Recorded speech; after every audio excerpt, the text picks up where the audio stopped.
Hello and welcome to Jimmodism Total Nourish channel. Today we will talk about how food works in Minecraft and basically list all of the foods that are available in Minecraft. If you eat 36 of these nice foods we put up here, you will actually get an achievement. Anyhow, I will very briefly explain how all of this works.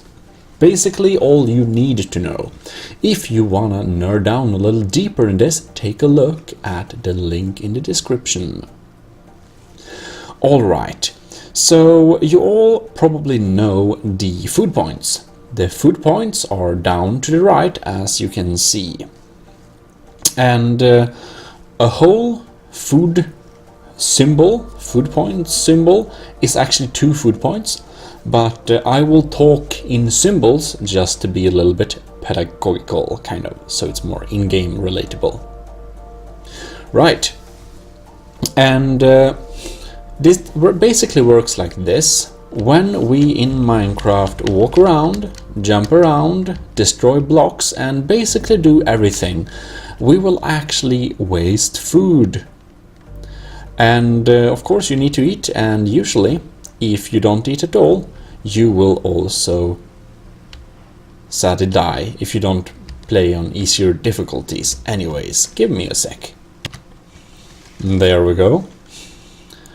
So, but what many people don't know is that food also provides saturation, and this saturation is basically a secret hidden hunger bar-ish. It's actually not a hunger bar, but it's a secret value that you can't see. But it is actually very important. It's the deciding factor of how long time it will pass or how much work you can do. You know, jumping around and destroying blocks, doing Minecraft stuff. How long you can do that before you get hungry again. And guess what? It's actually extremely realistical, kind of, mostly at least, because eating things like raw fish, bad food, and especially cookies and cake will make you get hungry very fast, while eating things that are considered much better food like steak and such will take much longer time, and you can do a lot more work before you get hungry again. So it's kind of realistical in that way. On the other hand, if you think it's fun to eat in Minecraft, this is my little quick tip, you should probably just eat junky food like cookies, so you can eat more often. Anyways, we will go through the different foods. I display them here if you missed how they look in real life. The pufferfish is a little bit small one. Oh no, we accidentally... Oh, that's sad. Anyways, you can keep them in these aquariums. It's very weird. Anyhow, here we have raw fish. All of these... Oh no, it died. Anyways, here we have example, the raw clownfish, which isn't even cookable, only restores half a heart, as well as pufferfish, but the pufferfish is very dangerous and will give you damage. It's not good for you. The salmon here will restore one whole little food icon or food symbol. So these are a whole food symbol, this is a whole food symbol, but it's very little, you know, not very good food. And I will just say, these are listed in nourishment value. And this nourishment is a value that is defined as the ratio of saturation to hunger points restored.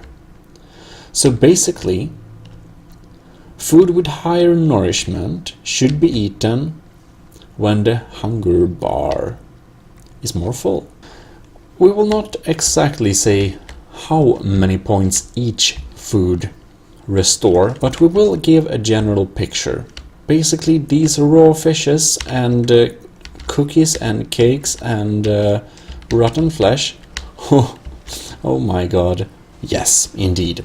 We will not explain in detail, but raw fishes and cookies and cake, and this is of course a slice of cake, and rotten flesh won't give you much value for it actually. It's but if you want to eat often, go for cookies for sure.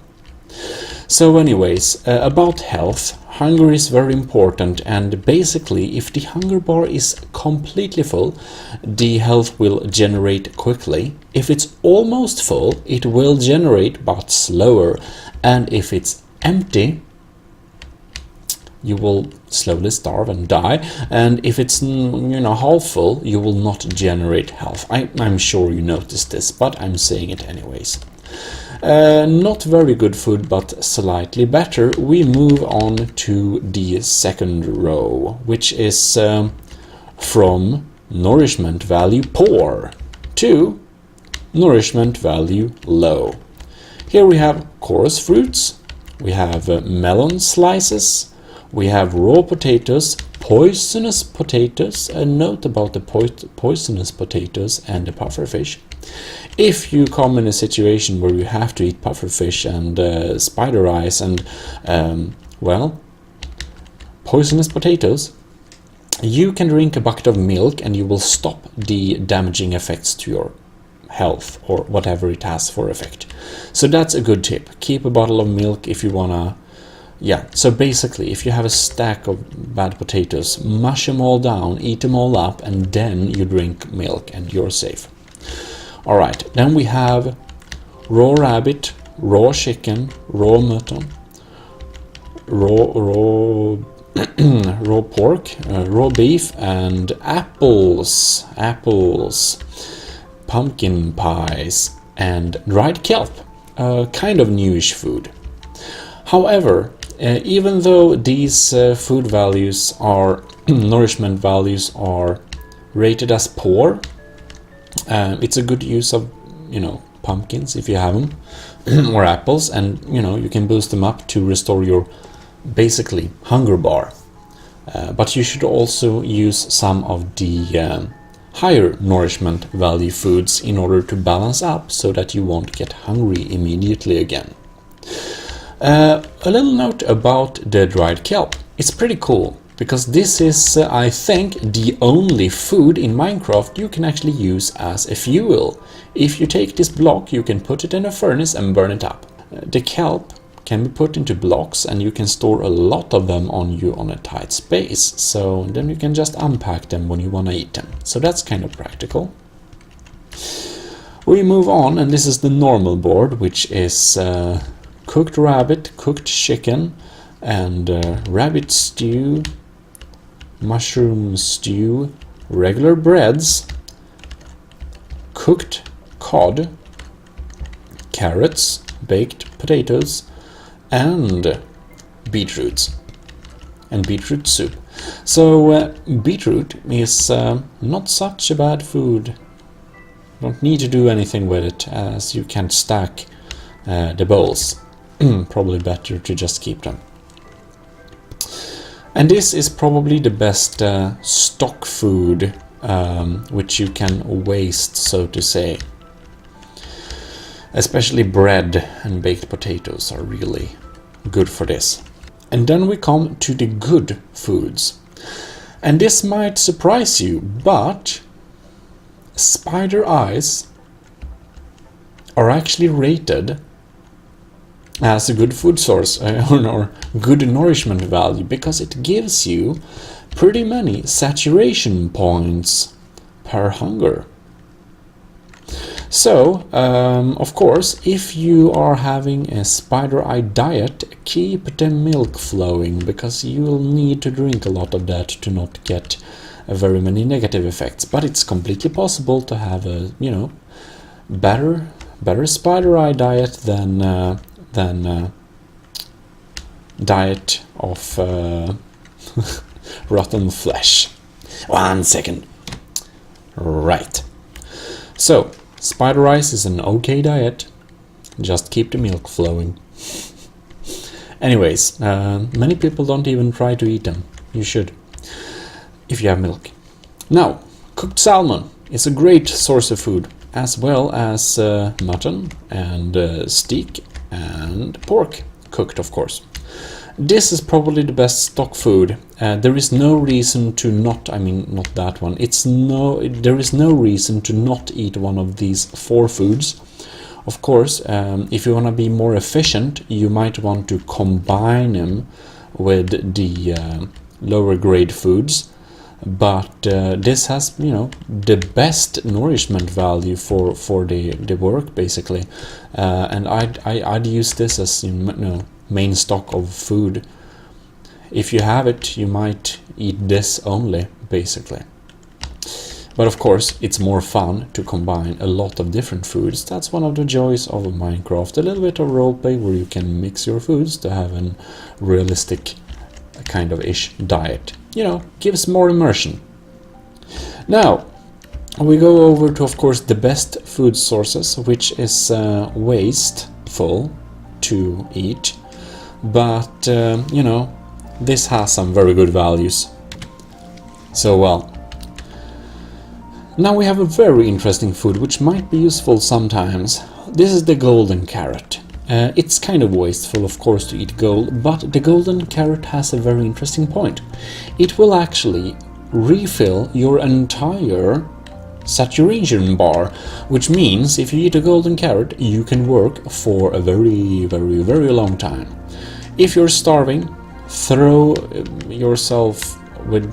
indulge yourself in some good bit of bread and then top it off by a golden carrot and you will be working for long. I'd only use a golden carrot for like combat situations where you really don't have time to eat, but otherwise it's kind of wasteful. Then we of course have the golden apple and the enchanted golden apple. They do provide good saturation, indeed they do, but it's kind of wasteful. They do, however, have a lot of other magical effects like generation and absorption, and yeah, they're a little bit different, but this is not your everyday food anyways.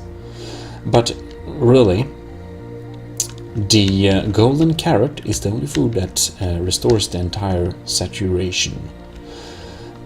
So anyways, I hope this gives you an insight of how food in Minecraft works. So a little recap.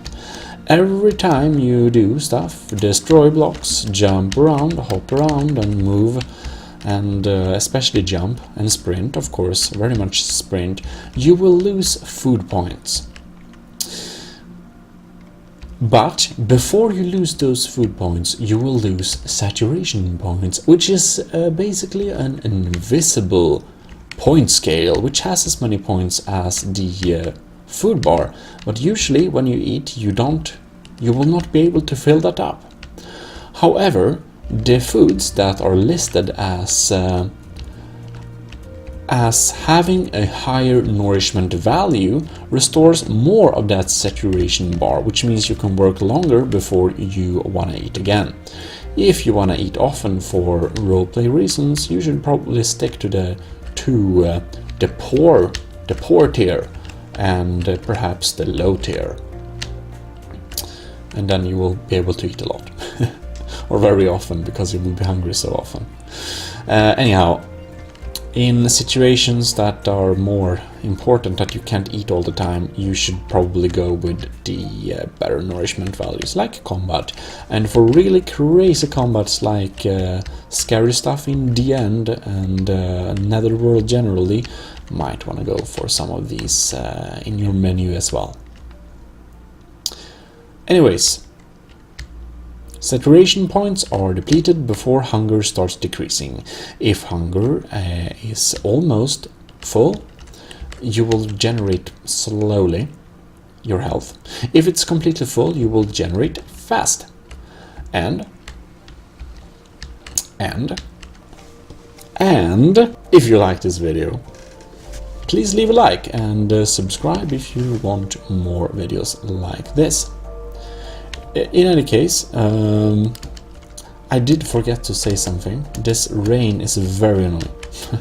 Anyways, hope you liked the video, and if you did, leave a like as said, and I hope I'll see you in future videos.